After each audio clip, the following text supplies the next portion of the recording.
He's a monster who can't feel pain. He's too cold to ever love a woman. You have no idea how much blood he's hiding. Saad didn't tremble when she first saw the dark, intricate tattoo crawling up Han Daekwon's neck like a warning.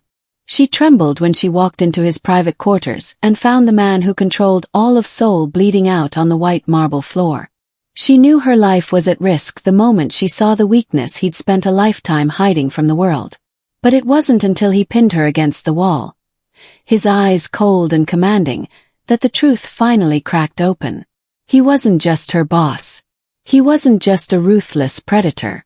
And when he leaned in and whispered the one rule she had already shattered, not out of anger, but out of a terrifying new possession, she finally understood. She hadn't just broken a rule. She had been claimed by a man who would never let her go. Welcome back to Afro-Korean Stories TV, besties. Today's story is a special request for Saad. I see you, girl, and I've used your name just like you asked. If you're watching right now, say, I'm here in the comments so I can show you some love. To my returning besties, pay close attention because if you leave before the end of this story, you'll be up all night wondering what happened when the maid finally saw the monster's soul. Drop a comment right now if you are already feeling the tension between Saad and the boss. This one is going to be intense. The marble floors of the Han estate were so polished they looked like deep, dark water, a surface Saad Williams walked upon with the practiced silence of a ghost. In this house, being invisible wasn't just a job requirement. It was a prayer for safety. As she moved through the grand, silent hallways in her neatly pressed black dress and white apron, she felt the crushing weight of the authority that built these walls. Every corner of the mansion belonged to Han Daekwon, a man who didn't just occupy space but commanded it. She caught her reflection in a gilded mirror, a fragile human contrast to the cold, immovable luxury around her. Her dark fingers trembled slightly as she adjusted her headpiece, a lingering habit of the fear she had carried since arriving in Seoul. To the rest of the world, Daekwon was an enigma of wealth and discipline, a man in a perfectly tailored suit who never needed to explain himself. To Saad, he was the inevitable force that controlled her fate, the one person who held her family's survival in his hands. She saw him then, standing at the end of the long corridor. He was a pillar of black and white, his back to her, looking out over the city he ruled. Even from a distance, the power he radiated made the air feel heavy, making it hard for her to draw a full breath. She remembered the warnings whispered by the other staff, the one rule that governed this fortress. Never look him in the eye. Never notice the man behind the mask. He didn't turn, but Saad felt the moment he became aware of her presence. It was a shift in the atmosphere, a cold current that set her pulse racing. He stood tall and immovable, his muscular frame speaking of a discipline that made him appear much younger than his years. Saad lowered her gaze, fixing her eyes on the hem of her apron, becoming the shadow he expected her to be. She was just a girl from a world away, trapped in a gilded cage, serving a man who treated people like prized acquisitions. But as she passed him, the scent of his expensive cologne and the sheer magnetism of his silence made her skin prickle. She was a maid, a servant, nothing in his empire, and yet, the curiosity she felt was a fire she knew would eventually burn her. The following week, the air in the estate grew even heavier, thick with the silent tension that preceded Han Daekwon's business meetings. Saad found herself assigned to the upper study, a place of glass and steel that overlooked the glittering Seoul skyline. Her heart hammered against her ribs as she polished the mahogany desk, her movements stiff and cautious. She was supposed to be invisible, a mere extension of the furniture, but the proximity to the man who controlled her family's fate felt like standing beside a dormant volcano. The heavy double doors swung open, and the boss entered alone. He didn't look like a man of 70. He stood tall and immovable, his tailored black suit signaling an absolute authority that made the very walls seem to bow. Saad immediately dropped her head, keeping her eyes fixed on the floor, but as he stepped toward the desk, he stopped just inches from her. The scent of his expensive cologne, something sharp and cold, filled her senses, making her breath catch in her throat. "The dust," he said, his deep voice carrying a slight Korean accent that sent a shiver down her spine. You missed a spot. Sada's fingers tightened around the polishing cloth. Forgetting the warnings for a split second, she looked up to apologize. It was then that she saw it, the dark, intricate tattoo rising from his collar, curling up his neck like a living shadow. It was an unspoken warning, a mark of a man who spoke the language of violence as fluently as he spoke of business. Her gaze traveled higher, meeting his eyes for the first time. They weren't just the eyes of a boss. They were steel gray and piercing, studying her like she was a prized acquisition rather than a human being. There was a profound coldness in them, a calculated stillness that made her feel more vulnerable than she ever had in the streets of her hometown. He didn't look angry. He looked inevitable. She realized then that the tattoos weren't just decoration. They were the skin of a predator who had never needed to explain his actions to anyone. I'm sorry, sir, she whispered, her voice trembling. Daquan didn't move. He leaned in slightly, and for a terrifying moment, Saad thought he might strike her for her defiance. Instead, he simply watched her. His expression unreadable and carved with a confidence that made her entire world feel fragile. The tattoo on his neck seemed to pulse in the low light of the study, a silent reminder that in this house, his rules were the only law, and she had just come dangerously close to breaking the most important one. The silence of the mansion was usually heavy, but tonight it felt jagged like broken glass. Saad moved through the darkened hallway toward the private wing, her footsteps muffled by the thick rugs. She was only there to retrieve a forgotten tray, a task that should have taken seconds, but the air smelled metallic and sharp, the unmistakable scent of iron and copper. As she rounded the corner into the master suite's vestibule, her breath hitched. The white marble floor, usually as pristine as a fresh sheet of paper, was marred by a trail of dark, viscous crimson. At the center of the room sat Han Daquan. His perfectly tailored black jacket lay discarded on the floor, and his crisp white shirt was soaked through, the fabric clinging to a deep gash along his side. He didn't look like an immovable god anymore. His face was pale, his jaw clenched in a silent battle against pain, and his hands, the same hands that controlled the fate of thousands, were trembling as he tried to wrap a makeshift bandage around his torso. This was the one thing no subordinate was ever supposed to see. This was the moment he bled, the moment his mortality showed. Saad knew she should run. The rule was absolute. Stay invisible, stay silent, never notice the man behind the mask. But as she watched him struggle, his breath coming in ragged gasps, her dangerous empathy overrode her fear. She didn't turn away. Instead, she stepped into the light. "Let me help you," she whispered. Daquan's head snapped up. His eyes, usually cold and commanding, were clouded with a mixture of agony and pure lethal shock. He looked at her as if she were a ghost, or perhaps a witness he would now have to eliminate. The dark tattoo on his neck pulsed with every labored heartbeat. "Get out," he rasped, his voice a jagged edge of its former self. "You saw nothing. You're going to bleed out before you finish that knot," Saad said, her voice steadier than she felt. She didn't wait for his permission. She crossed the room and knelt in the blood on the marble, her dark hands reaching for the white fabric.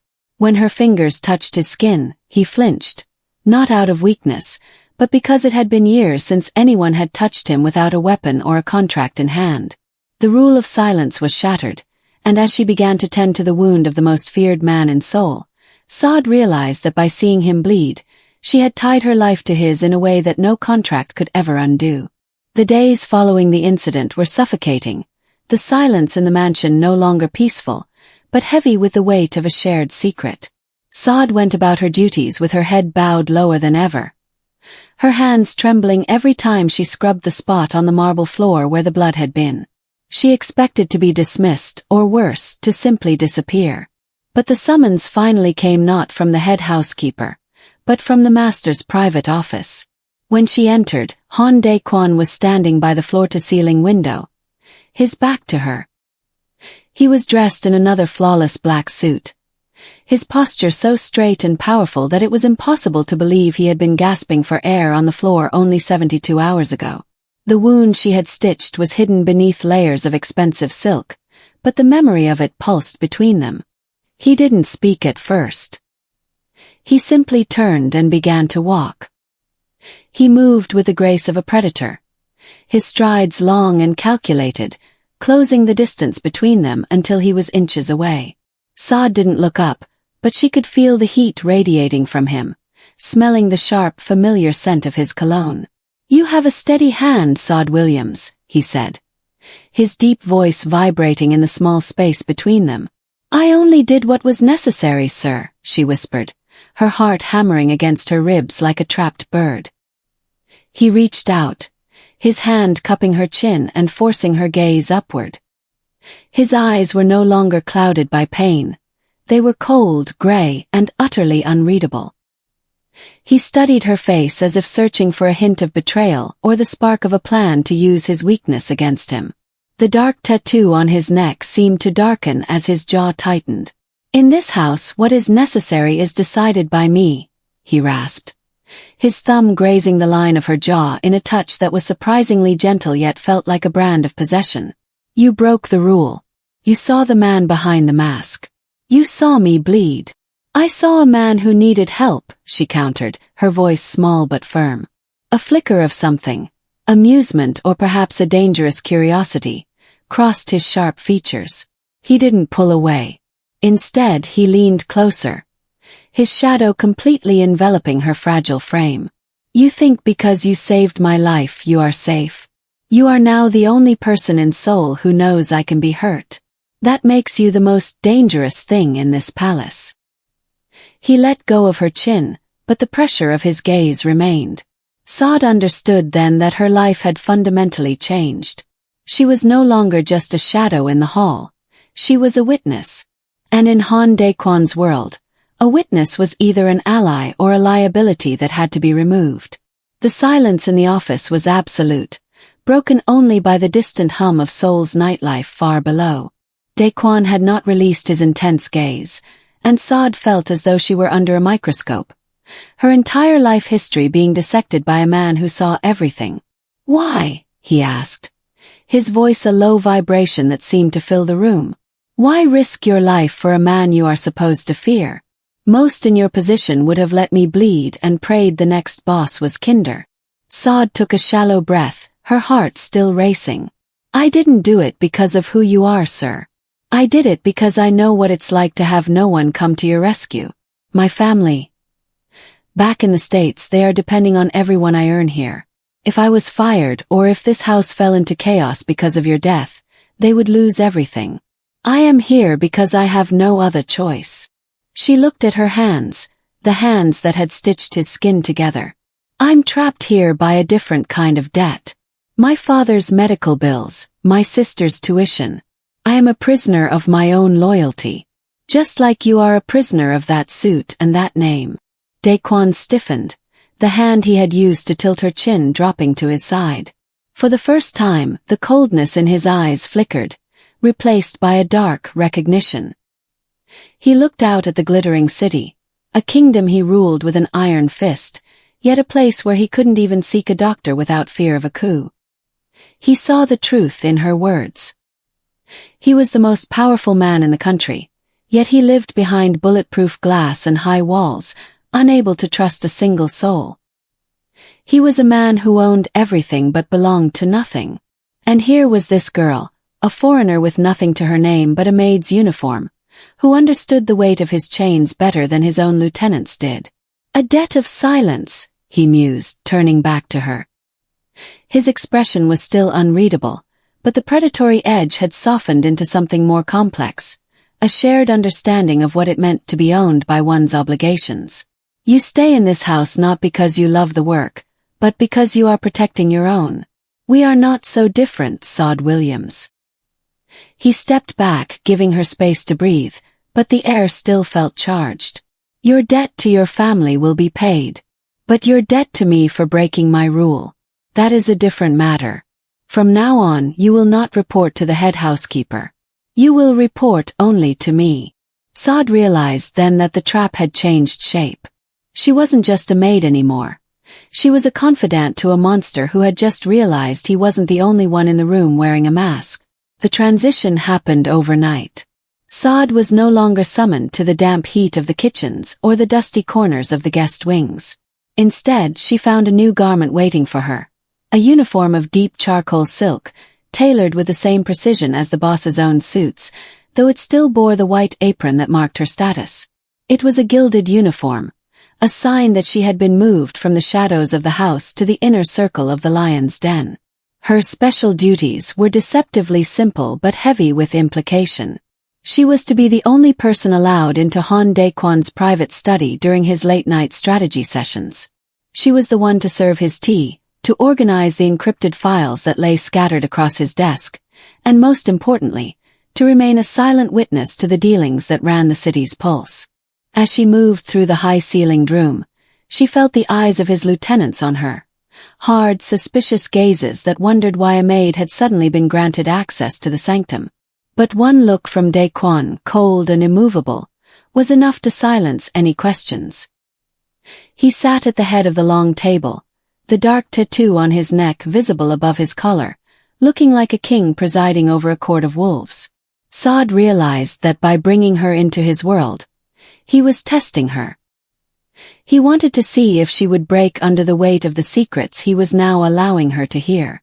She heard talk of shipping routes, of political favors, and of the enemies who had tried to end his life on that marble floor. Every word she heard was a brick in a wall that was slowly separating her from her old life. One evening after the men had filed out, leaving the room thick with the scent of tobacco and tension, Daekwon remained in his chair, staring at a map of the harbor. He didn't look at her as she moved to clear the glasses, but his voice was low and focused. "You are learning things that people are killed for knowing, Saad," he said. "I'm only listening because you're letting me, sir," she replied, her voice steady despite the flutter in her chest. "I am letting you because you are the only one who doesn't look at me and see a target or a paycheck." He finally turned his head, his gray eyes locking onto hers with an intensity that made her breath catch. "You are my eyes when I am looking elsewhere. Do not make me regret this trust." Saad nodded, the silk of her new uniform rustling against her skin. She was no longer just a servant. She was becoming a part of the machinery of his power. She was in his world now, and she knew there was no path leading back to the girl she used to be. The glass walls of the penthouse suite made it feel as though they were floating above the neon veins of Seoul. From this height, the city looked like a circuit board, humming with millions of lives that Han Daekwon controlled with a flick of his wrist. Saad stood by the console, her charcoal silk uniform blending into the shadows, while the boss stood out on the balcony, his silhouette sharp against the shimmering horizon. The cold night air rushed into the room as he beckoned her forward. Saad stepped out onto the terrace, the wind whipping her hair against her face. Below them, the world was a blur of light and motion, but up here, the silence was deafening. "Do you know what they see when they look up at this building?" Daekwon asked, not turning to face her. His voice was nearly lost to the wind, but the weight of it reached her clearly. "They see power, sir," Saad replied, her eyes tracing the line of his jaw. "No," he said, finally turning. The blue light of the skyline hit his face, making the gray in his eyes look like polished flint. "They see a target. Every light in this city represents someone who wants what I have, or someone who wants me gone so they can take it. They think power is a throne. They don't realize it's a cage." He stepped closer, the dark tattoo on his neck appearing like a bruise in the twilight. "You told me you were a prisoner of your loyalty, Saad. I have spent 70 years building these walls to keep the world out, only to realize I've locked myself in. I have thousands of men who would die for me, but not one who would tell me the truth if it cost them their position." Saad looked out at the city, then back at him. The fear that usually dictated her heartbeat was replaced by a strange, heavy ache. "Is that why you kept me? Because I'm the only one who doesn't want your throne. I kept you because you looked at me when I was dying and didn't see a boss. You saw a man."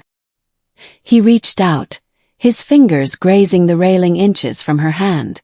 "Survival in this city isn't about how many people you kill. It's about who you can trust to hold the needle when you're bleeding." For a moment, the predator's mask slipped entirely. In the vastness of the soul night, they were just two souls bound by different versions of the same desperation. Saad realized that his rule of isolation wasn't born of cruelty, but of a terrifying necessity. He was the king of a mountain made of glass, and she was the only person who knew how easily it could shatter. The atmosphere in the study was suffocatingly still, the kind of silence that precedes a violent storm. Daquan sat behind his desk, but he wasn't looking at the ledgers or the maps. He was looking at Saad. The light from the desk lamp cast long, sharp shadows across his face, emphasizing the hard line of his jaw and the predatory stillness of his posture. "You've seen me at my worst, Saad," he said, his voice dropping to a dangerous, gravelly register. "You've seen the blood. You've seen the doubt. Tell me the truth. Do you look at me now and see a man who is losing his grip? Do you think I am weak because I let you stay?" He stood up, the movement slow and deliberate, and walked around the desk. Saad felt the familiar urge to shrink back, but she forced herself to stand her ground.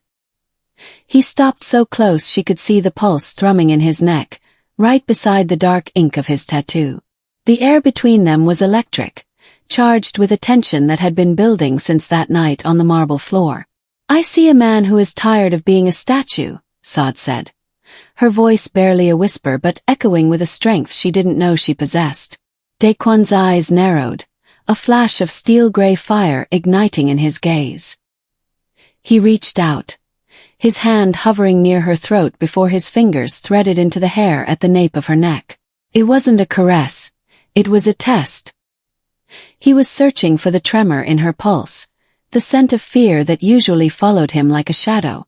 "Fear is the only thing that keeps people loyal to me," he rasped, leaning in until his breath fanned across her lips. "If I am not feared, I am nothing. By needing you to keep my secrets, I have handed you the blade to my throat. Does that make you feel powerful, Saad? To know that the monster of soul needs a maid to keep him whole?" Saad didn't blink. She looked directly into those cold, commanding eyes, seeing the vulnerability he tried so hard to crush. "It doesn't make me feel powerful," she replied. "It makes me feel human. And I think that's what scares you the most." His grip tightened for a heartbeat, his expression twisting into something raw and unrecognizable. He looked as if he wanted to break her for her honesty, or perhaps pull her into the darkness with him.